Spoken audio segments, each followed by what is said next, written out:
Uh, okay, welcome to progress video number 3.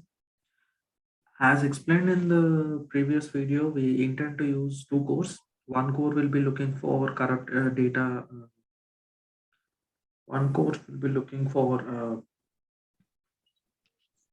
bad data in the coming from a node, and the other code will be looking for bad behavior from a node to identify a corrupted node. So behavior of a node can be predefined, and then one of those behaviors can be programmed into this core. One such behavior that we are defining for this case is path access. So some nodes cannot like there is no need for some nodes to access a different type of node. For example, in real life, cleaning robot cannot does not need to access TV. So those sort of paths are called, we name those sort of paths as bad paths.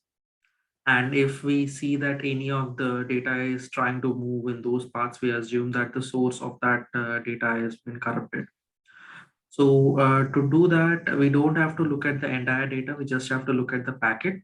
So we store the data into a drop FIFO and then fetch the header and then store it into a part of, especially dedicated part of our data memory of core 1, while the remaining data memory can just store all the parts, all the other parts of the uh, all bad parts that we want to check for.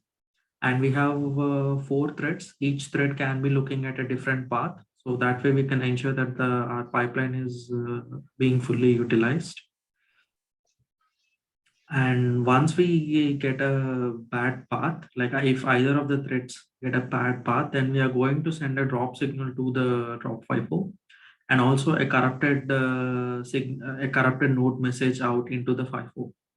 Right now, we get the header data and we can drop the packet, but I'm trying to figure out how to write the corrupted message into the drop FIFO and send it out after dropping the packet that we have received.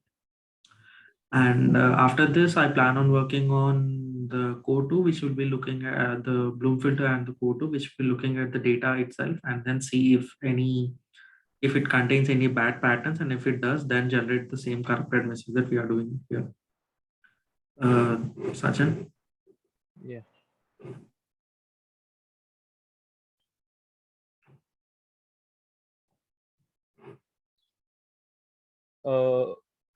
So basically, to process the drop signal generated by the hardware, we need to keep on polling for the signal provided by the hardware, and then we need to update the routing table. So currently, we are able to update the routing table, uh, and uh, uh, basically calculating the new routing of all the nodes as well, using the routing algorithm uh, based on a particular node drop provided by the special packet. We are still working on the special packet format. So basically, for now, the plan is to poll on the register, and then whenever that particular register is updated, we are trying to process that particular corrupted node healing process to update the network, to update our network. So to define the current progress in this particular flow, the right side part of the flow is done. I mean, the routing table getting updated based on a particular software reading the packet from the register, and then processing that particular data, and then deciding which node is corrupted, and the healing process, everything. All these particular part of the processing is completed. Biao will explain on how we are trying to emulate the uh, so self-healing in software.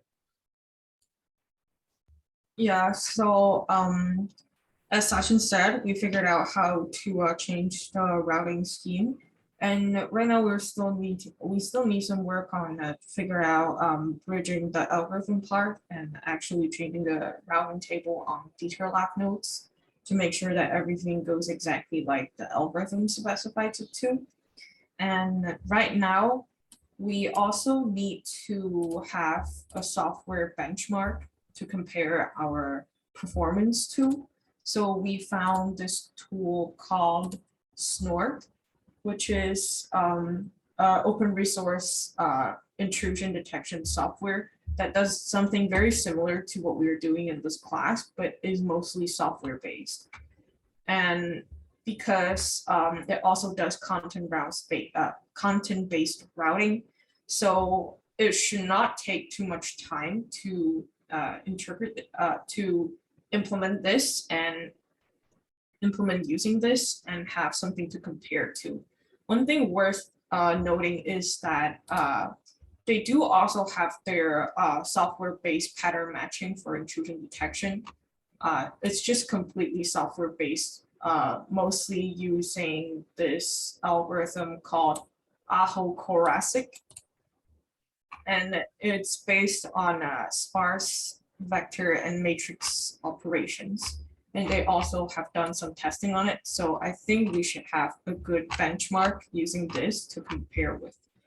And my week is just going to be working on benchmark and make sure that the deter lab nodes works with the algorithm. That's what I'm sharing. So this has been an update for this week. Hopefully we'll meet our targets by next week and finish the project by the deadline.